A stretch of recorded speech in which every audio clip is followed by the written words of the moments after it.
આજે ખૂબ નાનકડો પણ ખૂબ મોટો એક પ્રસંગ વણઝરમાં થયો.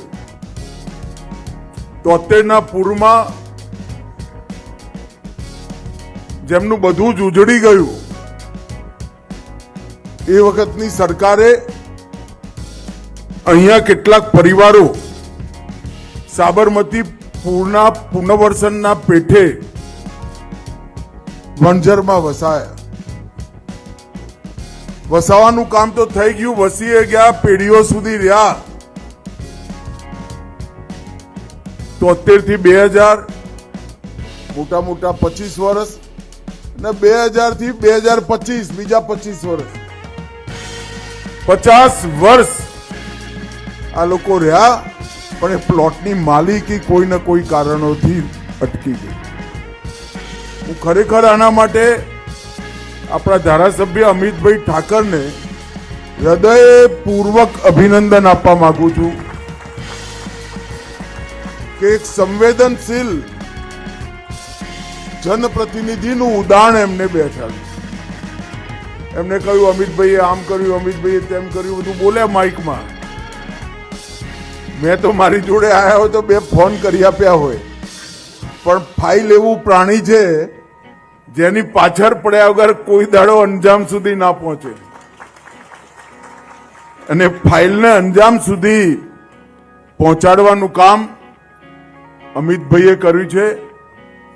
173 લોકો આવડા મોટા અમદાવાદ શહેરમાં કોઈ મોટી સંખ્યા નથી, મોટી આબાદી નથી, પરંતુ એ 173 લોકોના જીવનમાં આજે બહુ મોટો પ્રસંગ છે. ક્યાંક જ્યાં 50 વર્ષથી રહે છે, જગ્યાની માલિકી આજે એમની. વેચવાથી માંડીને, લોન લેવાથી માંડીને, દીકરાને વારસો આપવા સુધીની બધી પ્રક્રિયાઓ આજથી કાયદેસર થઈ. તો મિત્રો, ખરેખર ગુજરાત સરકાર, અમદાવાદ મ્યુનિસિપલ કોર્પોરેશન અને વિશેષ કરી અમિતભાઈ ઠાકરને હું હૃદયપૂર્વકનું અભિનંદન આપું છું મિત્રો, કે આ વર્ષો જૂના, 5 દશક જૂની સમસ્યાનો આજ નિવેડો આવ્યો. એવી જ બીજી સમસ્યા અમદાવાદ શહેરના 9 વોર્ડ ગોતા, ચાંદલોડિયા, બોડકદેવ, ઘાટલોડિયા, જોધપુર, મક્તમપુરા, સરખેજ, વેજલપુર, થલતેજ અને છેક સરખેજ સુધી, એમાં રહેતા 15 લાખ લોકો અને 4500 કોલોની, 4500 સોસાયટી, ફ્લેટ, કોલોની, આ બધાના ગટરના પાણીની નિકાલની વ્યવસ્થા નથી.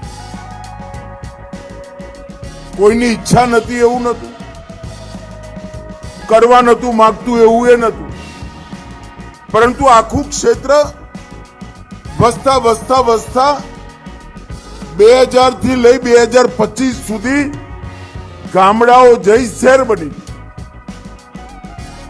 અને એની સમગ્રતાથી ચિંતા કરવી હોય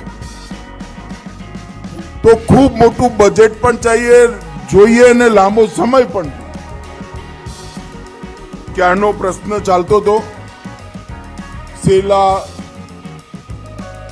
થી લઈ ચાંદખેડા સુધી સમગ્ર ક્ષેત્રમાં ગટરો ઉભરાતી હતી અને કેટલીક જગ્યાએ 2.5 ફૂટ ઊંચું ગટરના પાણીના તળાવો પણ બન્યા હતા. દ્રશ્ય જોઈ સંસદ સભ્ય તરીકે કમકમી આવી જાય એવા દ્રશ્ય. પરંતુ હું ખરેખર હૃદયપૂર્વક અભિનંદન આપવા માંગુ છું. કુલ મિલાકર આ એસટીપી પ્લાન્ટ બધું પતી ગયા પછી લગભગ 400 કરોડ રૂપિયાનો ખર્ચો થશે અને 1200 mm, 1800 mm અને 2400 mm વ્યાસની પાઇપો આની અંદર વપરાય છે. હું અત્યારે ઉદ્ઘાટન કરીને આવ્યો એનું, ત્યાં આગળ થોડુંક ખાનું ખુલ્લું રાખ્યું હતું, મને બતાવ્યું ધોધની જેમ પાણી જાય, નદી જતી હોય એ રીતે ગટરનું પાણી જાય. આ બધું પાણી અવ્યવસ્થિત રીતે આ 15 લાખ લોકોના સ્વાસ્થ્ય સાથે ચેડા કરતું અને એક સારું જીવન ના જીવી શકે એવું વાતાવરણ પણ બનાવ્યું. પરંતુ નરેન્દ્રભાઈ મોદી સાહેબે ચાલુ કરેલી અમૃત યોજના, અમદાવાદ મ્યુનિસિપલ કોર્પોરેશનનું ઓન પોતાનું ફંડ, આ બધાનો ઉપયોગ કરી લગભગ 400 કરોડના ખર્ચે આ 15 લાખ લોકોના રોજિંદા ગટરના પાણીની નિકાલની વ્યવસ્થા આજે થઈ છે. ભાઈ, આપણે સૌ ગાંધીનગર મતક્ષેત્રના મતદારો નરેન્દ્રભાઈ, ભૂપેન્દ્રભાઈ અને મેયર સાહેબનો ખરેખર અભિનંદન અને આભાર માનવો જોઈએ. અને રેકોર્ડ સમયની અંદર આ કામ મ્યુનિસિપલ કોર્પોરેશને પૂરું કર્યું. વેસ્ટર્ન ટ્રંક લાઇનનું લોકાર્પણ આટલા ઓછા સમયમાં થશે એનો મને વિશ્વાસ નથી. એશિયામાં પહેલીવાર માઇક્રો ટનલિંગ તરીકે જો ટેકનોલોજી છે, જમીનની અંદર જ પાઇપ નાખી દેવાની, ઉપર ખોદવાની જરૂર નહીં, એનો ઉપયોગ કર્યો અને રોજિંદો વાહન વ્યવહાર અને રોજિંદુ આવાજાહીને ડિસ્ટર્બ કર્યા વગર એ કામ પૂરું કર્યું. અને મિત્રો, મને તો ખરેખર સંતોષ છે કે 15 લાખની આબાદી એટલે તો એક શહેર કહેવાય. આખા શહેરની ગટર લાઈન આટલા ટૂંકા સમયમાં મ્યુનિસિપલ કોર્પોરેશનના અધિકારીઓએ પૂરી કરી. હૃદયપૂર્વક મ્યુનિસિપલ કમિશનર અને પૂરી ટીમને હું અભિનંદન આપવા માંગુ છું. મુશ્કેલ રહીને ફોન કરતો, ગુસ્સાથી ફોન કરતો, એમની મૂંઝવણોને તકલીફો સમજાયા વગર ફોન કરતો, પણ દરેક વખત વિવેકથી અને ઠંડા મગજથી જવાબ આપ્યો કે સાહેબ, અપેક્ષા કરતા જલ્દી પતી જશે, અપેક્ષા કરતા જલ્દી પતી જશે. અને આજ સાચ અર્થમાં મેયર સાહેબ, municipal commissioner, standing committee chairman બધાને મારા ખૂબ ખૂબ ધન્યવાદ. ભાઈ, આપને સમય પહેલા જ પતાવી. આ બે ખૂબ મોટી સમસ્યાઓનું આજે નિવારણ થયું છે. આ હમણાં વિધાનસભા, લોકસભામાં ચર્ચાઓ ચાલતી હતી તો રાહુલ ગાંધીએ એક વિચિત્ર સવાલ કર્યો. બોલો, બહુ વિચિત્ર સવાલ કર્યો કે દર વખતે અમે જ કેમ ચૂંટણી હારી જઈએ છીએ.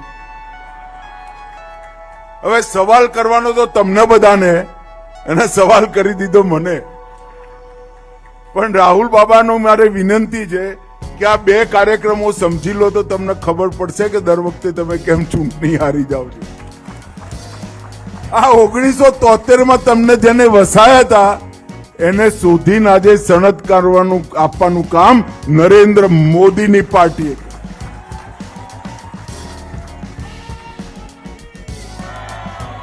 અને કોઈ મોટું આંદોલન નથી કર્યું. હું તો અહીંથી ધારાસભ્ય હતો, સંસદ સભ્ય છું. કોઈ મોટું આંદોલન નથી કર્યું. અમને વણઝરમાં હું કેટલીય વાર આવ્યો છું, પણ કોઈએ મને રોક્યો નથી, કોઈએ માંગણીઓ નથી કરી, કોઈએ કઈ કશું કહ્યા વગર એક પ્રકારથી આ વર્ષો જૂની માંગણી સંવેદનશીલતાની સાથે પૂરી કરી. એનું કારણ આપણા વડાપ્રધાન નરેન્દ્ર મોદીજીએ પ્રસ્થાપિત કરેલી સંવેદનશીલ વિકાસની રાજનીતિ. જનપ્રતિનિધિ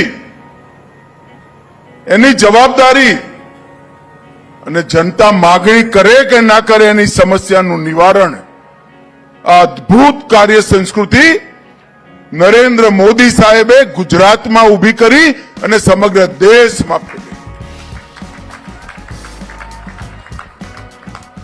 અને બીજું ઉદાહરણ એનું આ 15 લાખ લોકોની વસ્તીની ગટરનું છે. 15 લાખ લોકોની વસ્તીની ગટર વ્યવસ્થા ના હોવા છતાંય ક્યારે કોઈએ કોઈ આંદોલન નથી. પરંતુ હું એટલું કહી શકું કે મ્યુનિસિપલ કોર્પોરેશન, ગુજરાત સરકાર, ભારત સરકાર, તમારા સંસદ સભ્ય તરીકે મેં જ્યાં જ્યાં ફોન કર્યા બધાએ જ મારા જેટલી જ લાગણી અને સંવેદનશીલતાથી આ ગટરના કામને પૂરું કર્યું. હવે રાહુલ ગાંધી આ સમજવાની જગ્યાએ SIR સમજવામાં પડી ગયા છે, જે એમનું કામ નથી. અને રાહુલ બાબા હજી તમે થાકી ના જાઓ હારથી. બંગાળ અને તામિલનાડુમાં એ હારવાનું છે, નક્કી કરીને રાખજો. અને 2029માં પણ ફરીવાર મોદીજીના નેતૃત્વમાં ભારતીય જનતા પાર્ટીની સરકાર બને. એનું કારણ અમારી પાર્ટીના જે સિદ્ધાંતો, જેની સાથે જનતા જોડાઈ. અમે રામ મંદિર બનાવીએ, તમે વિરોધ કરો. પાકિસ્તાન પર સર્જિકલ સ્ટ્રાઇક કરીએ, વિરોધ કરો. એર સ્ટ્રાઇક કરાવીએ, વિરોધ કરો. બાંગ્લાદેશી ઘુસપેઠિયા ભગાવીએ, વિરોધ કરો. કાશીનું મંદિર નવું બનાવીએ, વિરોધ કરો. 370મી કલમ હટાવીએ, વિરોધ કરો. ટ્રિપલ તલાક સમાપ્ત કરી દઈએ, તમે વિરોધ કરો. અને કોમન સિવિલ કોડ લાવીએ તો પણ તમે વિરોધ કરો. જનતાને જે ગમે છે એનો તમે વિરોધ કરો છો. ક્યાંથી મત મળે ભાઈ?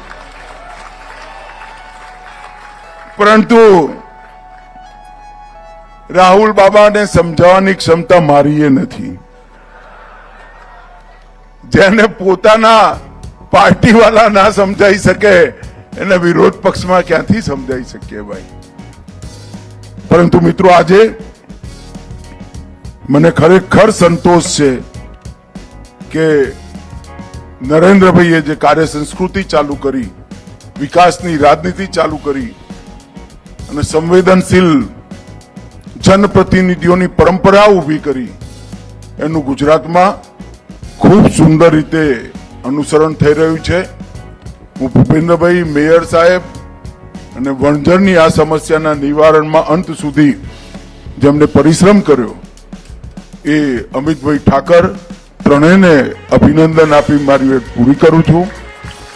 આજે જે 173 લોકોને સનદ મળી છે એ સૌને ખૂબ ખૂબ અભિનંદન. કંસાર બનાવીને ખાજો અને ખૂબ સુખરૂપ જીવજો. વંદે માતરમ.